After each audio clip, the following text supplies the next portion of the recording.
There we are then. It really came about, it's the title of this talk, is I gave it to a conference in Dublin, and the questions asked there saying this looks more like Irish stuff than Welsh stuff you've got here. So hence the title here. And just before I start, a big thanks to all the volunteers. It was a community excavation, and I've added up over the years, I think we had over 100 different people volunteering on this excavation. So many thanks to all those, some of which are in the audience today. It wouldn't have happened without them. And also the funders, mostly CADU, but also again the European Union as part of their Ancient Connections project, one of the last ones that will happen, and also the Pembrokeshire Coast National Park, the Never Charitable Trust, and also we're doing it as a joint project with the University of Sheffield. Katie Hamer, who specialises in human remains analysis, is doing all that side of work. She's actually now moved to UCL, University College London, but taken all the bones with her to there. But anyway, it's a strange site. It's always been known about, but there's no history attached to it whatsoever. So the only reference to it, historical reference, is this, which is this written about the year 1600, which then St Patrick's Chapel is described as being ruinous or decayed, is a term used. And this is it. This is the history of the site. That's all we know. Rightio. Is that still okay at back? Okay. Rightio, that's a lot. So the obvious answer to the first question I asked there, is it Irish or Welsh? Well, it's called St Patrick's Chapel, so that's a pretty obvious connection there straight away. But it's gone a little bit faint now. It was better before, actually. okay, it's got a bit of a... Is that better again? Yes. Okay. It's but quite clear that this name is only referenced in from about 1600. We don't know how far back it goes. Just so you know where we are, I mean, I suspect many people in this room actually visited the site when doing excavations, or at least have been to Whitesands Bay where it's located. So it's right on the west coast of Wales, at the busiest tourist beach in Wales, at Whitesands Bay. And often it's lots of visitors go there and say, it's quite remote, isn't it? You're out of the way here. What's it doing?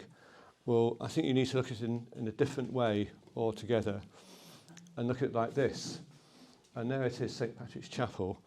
And the period we're talking about, up to date recently actually, the way you got around, you communicated with people, was actually across the sea.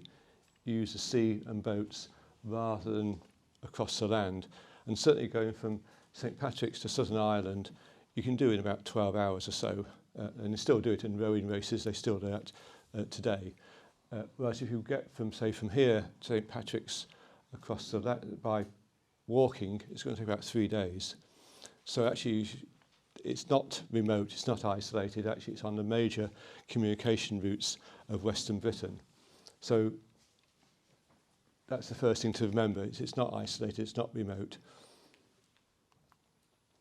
And just so you know where it is, I'm sure most of you have been here. There it is, it's surrounded by orange barrier tape there just before we start the excavation. And you see a nice sandy beach there of Whitesands Bay. But if you've been here a few years ago, in fact in 2014, this is what you would have seen. The huge storms that early in that year stripped all the sand off the beach.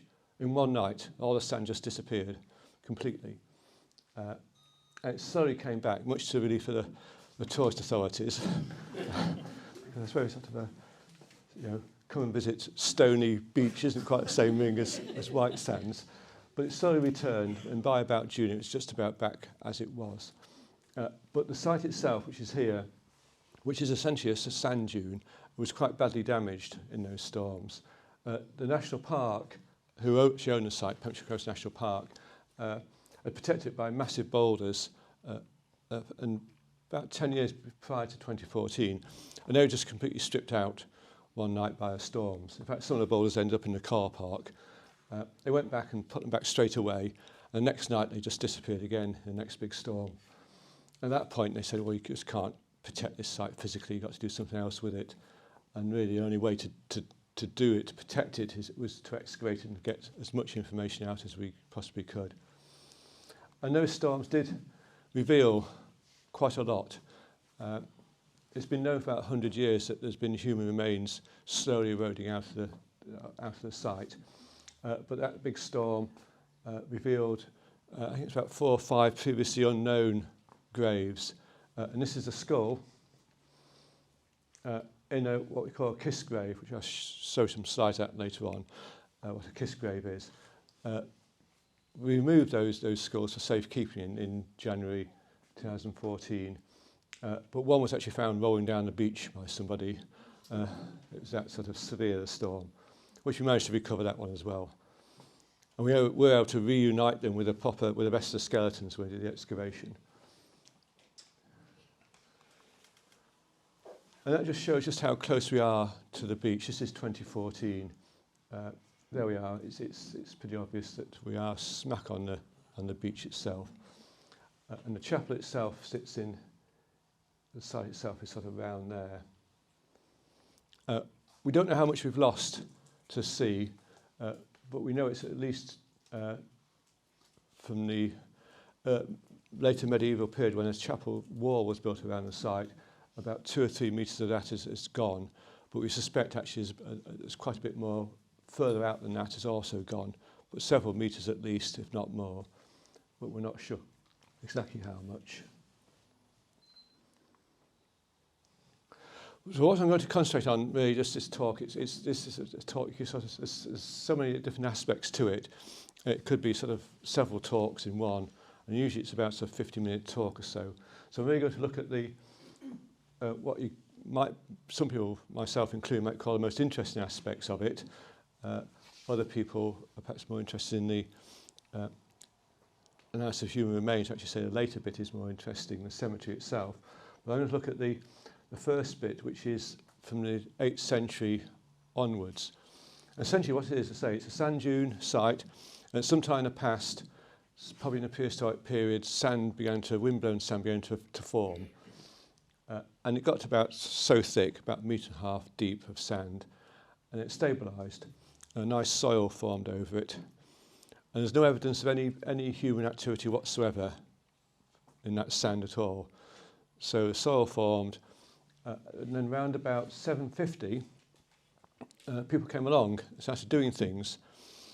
And what they did was build an oval-shaped enclosure, of which you had most of, you see there, never any higher than that, with an entrance just there, facing the beach, facing due west onto the beach, and a central rectangular structure.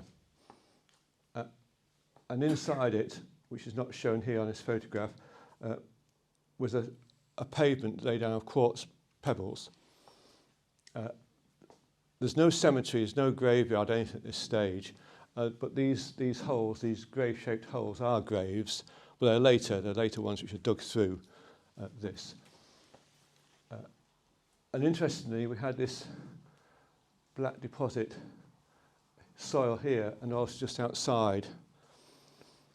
The entrance itself is interesting. You can't see it so well in that photograph, but that upright stone is almost like a stile.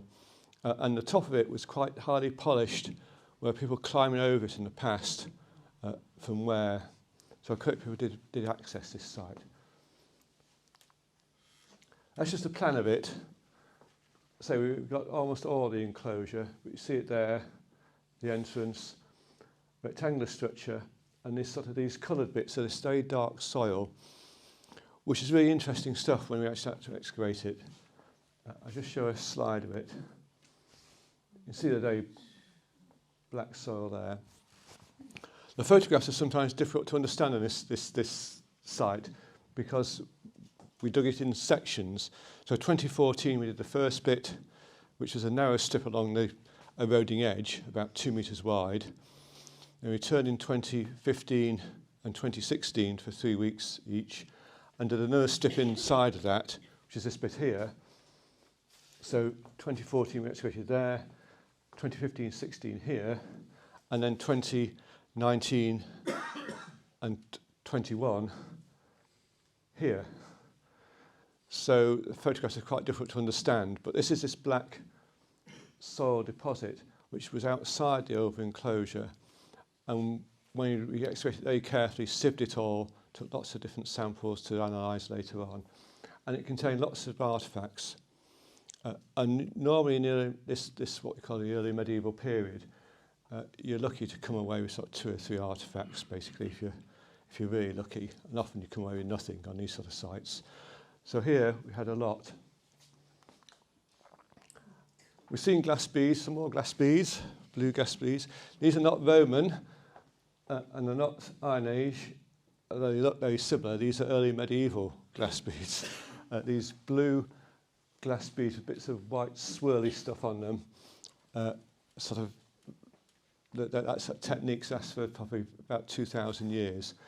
But the actual design of these is very typical of the early medieval period, and Mark Redknapp of the National Museum, who's looked at all the artefacts, says the only parallels to these are from Ireland, and very few of them. You're only talking about a handful known altogether across the whole of the UK and Ireland. So they've got quite clear connections there. The other things that looking at here don't look very exciting. These are bits of crucible for melting bronze. So doing bronze work on a site. They're about the size of an egg cup, tiny little things, lots of bits of those, and they're pouring obviously the molten bronze into moulds, which are these little clay moulds, making little bronze artefacts. Unfortunately, they're quite fragmentary, those moulds, and Mark can't identify what's being made exactly. There's no known parallels to what they're making, but they seem to be some sort of little discs and bits of fittings, and Mark suggested actually making little bronze fittings to put onto a wooden cross. Lots of those, lots of bits of those. The other thing we got is lots of tiny bits of amber flakes. They're obviously making amber beads, amber artefacts, bringing the amber to the site, manufacturing stuff there. A little bit of ironworking taking place as well. Lots and lots of burnt animal bone, where they're consuming mostly sheep, mostly cattle, but also seabirds, and type of things you wouldn't eat normally, and also very small birds, and also fish, both deep sea fish and inland fish, inshore fish. So basically it's a feasting site where they're making craft manufacture and feasting. And what's really interesting, that black layer, it's got covered by windblown sand very quickly. What happens on this site is that the windblown sand starts to reform again and reaccumulate after stabilising. And from now on, from about 750 onwards, it just continuously builds up and up and up, sometimes very quickly. Those who have worked on the site or volunteers know that sometimes you would be working at, sometimes excavating a skeleton, you cover it over to go for lunchtime with a coat or something, and you come back and it's half covered by sand that's wind blown in 20 minutes or so. And what seems to happen here is that black layer and that over-enclosure and the rectangular structure disappears very quickly beneath sand. It may well be that actual, call it feasting event, craft manufacture, whatever, was only lasted for 2 or 3 days, perhaps a matter of weeks at the most, before it got covered over. So it may just be almost like a ceremonial opening of this structure. And when you look at that rectangular structure, it's very, very interesting. Essentially what happened, the first bit they did was we took it all apart, and it's all gone to the National Museum, everything from it. But the first thing they did was dug a shallow hollow. And when we first came across this, we thought it was going to be a grave, because we've been just digging above it, grave after grave after grave, right down to this level. It's not, it's the wrong shape, and it's not a grave. We thought perhaps an altar, but it's too low, because an altar you need to be a tabletop height thing. So presumably it's some sort of shrine or memorial or cenotaph. But that central hollow, we analysed all the soil from it, and there's absolutely nothing we could detect in it whatsoever. It's just pure sand. then essentially able to put upright shale slabs around it to form a rectangular shape, fill it with soil and sand and stones, and then put covering slabs over it. And some things happen later, which I'll talk about in a second. And on those slabs, there's various bits of decoration scratched into them. So this is around about AD 750, and uniquely for, certainly in Wales and most of Britain and Ireland, you've got a tiny inscription on this bit of stone. This is the one that faces due west again, so this is the first thing you would see as you came into this oval enclosure. Dyfed inscription, a little boat, well, it looks like a wave. That's it there. This was sent off, this name, to Patrick Sims-Williams, who works at the Centre of Advanced Celtic Studies at Aberystwyth University. And without actually knowing anything about the site, whatever, he said, it's an Irish name. It means, the first part, dark brown or noble, and the second part means youth or warrior. So straight away, and he said it's an antique name by the year 800. So without knowing anything about the site whatsoever, he came across that analysis. I spoke to him recently about this, and he's having other thoughts about it. He's been in contact with other people who specialise in Celtic language of the 8th century, which probably there's not many around, I imagine. But there are people. And he's thinking now, actually, he thinks perhaps it now means the infant Don rather than anything else, which is actually interesting. And you can take up all sorts of stories about what this means. What, is this a memorial to Dyfed, who was perhaps lost at sea, coming from Ireland? Or did Dyfed come visit the site as a pilgrim or whatever and scratch his name onto the slab and just indicate that's how he got here by this little boat?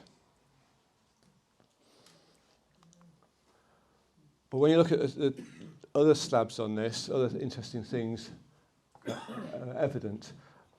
A very nice interlaced cross design on this top slab, very faintly scratched, very faint, but very fine. And these seem to be, and other bits I'll show you in a second, acts of sort of personal devotion. They're not public art by any means. I mean, they're almost invisible to see. I mean, certainly when Luke was working on the site with us, and we didn't see it at first, did we, Luke? We just saw it as a stone slab, and then suddenly the sun caught it in a certain direction, or the sun came out, and you could just about see it. It's very, very faint, and you can see that from this photograph. That's a slab taken in low light by a museum. Can you see it there? That's how faint it is. So what it's picking out is actually the undulating surface, that slate slab, rather than the actual extremely faint cross.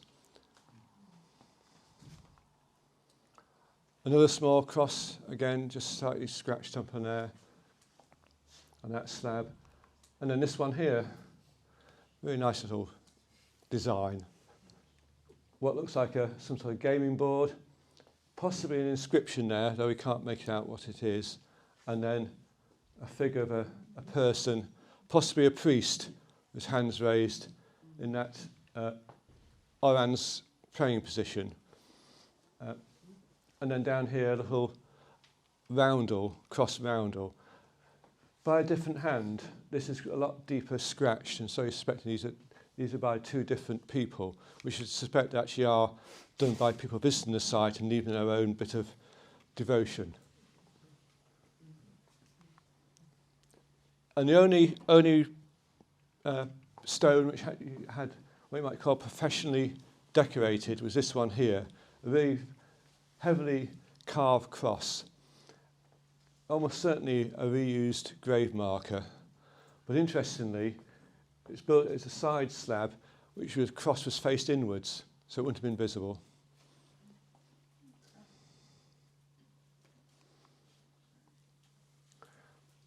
And so what happened then, this got covered by sand, and so began to disappear from the landscape fairly quickly, one imagines. But as it did so, quartz pebbles were placed on top of it. And again, one likes to think these are actually placed there individually by people visiting the site and leaving a pebble, as some cultures still do across the world, as a whatever mark it's leaving. Then on top of those was placed this stone, which has got this gaming board on it, which is one of these, a pre-chess game, essentially. And there's been a lot written about why people do this. And one of the reasons being is that it's quite common in sort of later medieval sites, particularly on, you place these stones, these gaming board stones or bits of gaming board on entrances to whatever, to houses or churches or whatever. And the idea being is that the devil would get distracted from playing a game and wouldn't enter the house. But quite clearly deliberately placed there. And as it disappeared under sand, it was never forgotten about. And this stone here marks it. It was a big upright stone, quite clearly placed there when this had virtually gone. It was virtually submerged in sand. And it's probably quite a big stone originally, but it snapped off at some point in perhaps the 9th century, but clearly marked that position of that rectangular structure for several decades, if not longer, once it disappeared. There's no burials at all at this stage. But then what happens, it becomes a cemetery. And that's the rectangular structure outlined there. That's the overall enclosure. And a very big cemetery wall is constructed. Rectangular cemetery, entrance facing west, just as the over enclosure did. And the site becomes a cemetery, but just for children, and extremely young children. There's about 30 or so in this first phase of use.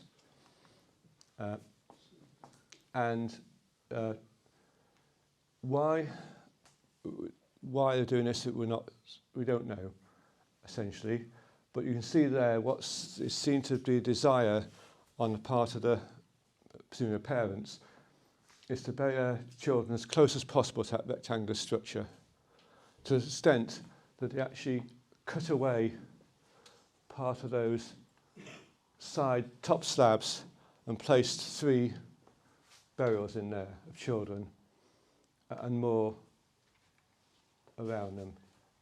In this case, they've removed some of the quartz pebbles and placed that child burial directly on top.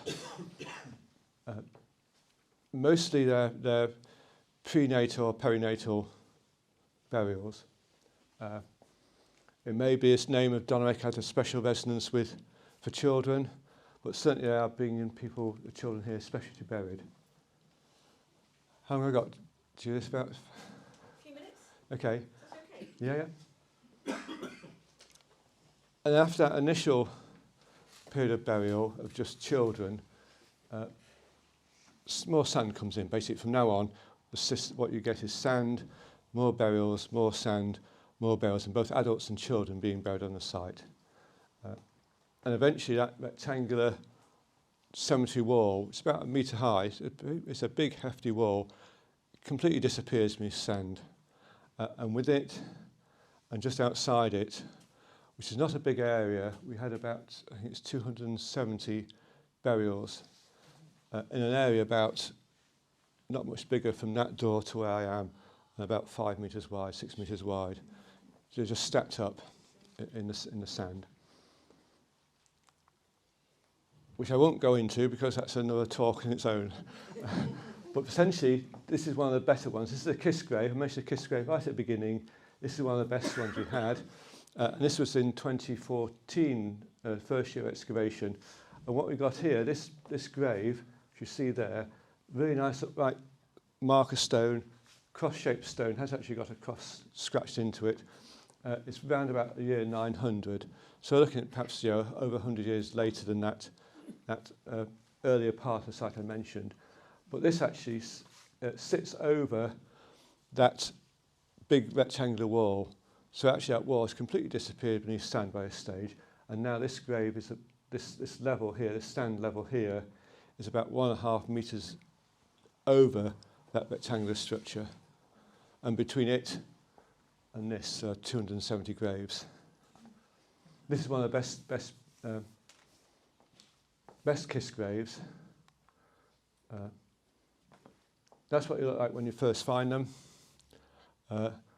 These are the ones which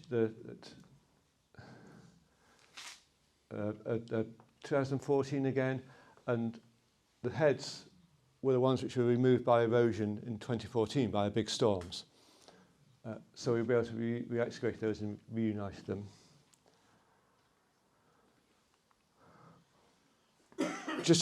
What happened eventually on the site, over the top of everything, a big layer of rubble was laid down over the sand, over all these burials, and which is this colour stuff. And then the chapel, St. Patrick's Chapel, was constructed, a stone-built chapel, which was presumably ruined by 1600. A very, very small chapel, but still had burial right with it. But again, back just to children again now. So we've come full cycle, but not many. And burial rites seemed to stop around about the 11th, 12th century. That's just the chapel, just to show what how we did it. We had to, that's it as discovered, and we removed it at the west end of it completely, because that over enclosure and everything else is below it. And the only way to deal with it is actually to remove it and excavate it completely.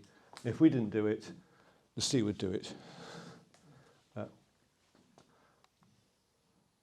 And that's just some of the later burials. But really interesting, the whole site's got interesting aspects to it.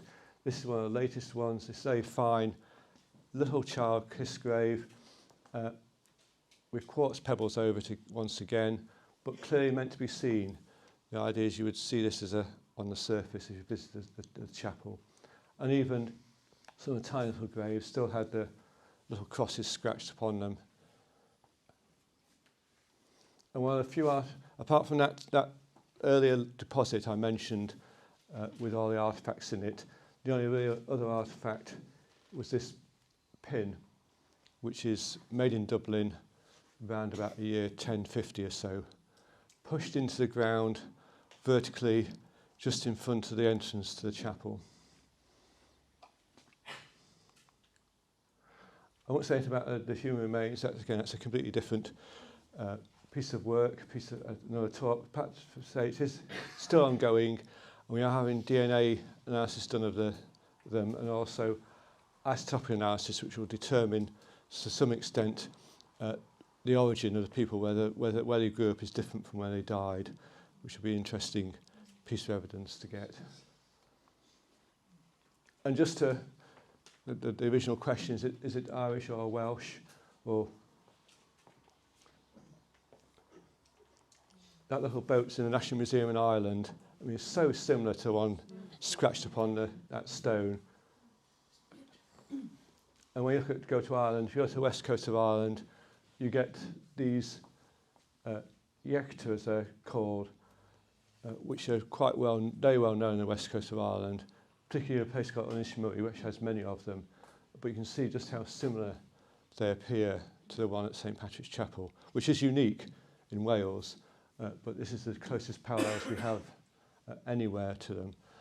Unfortunately, ones in Ireland, I say unfortunately, the ones in Ireland are still in use, and the suspicion is they've actually been modified over time, particularly in the 17th, 18th century, when very much there's a revival of them.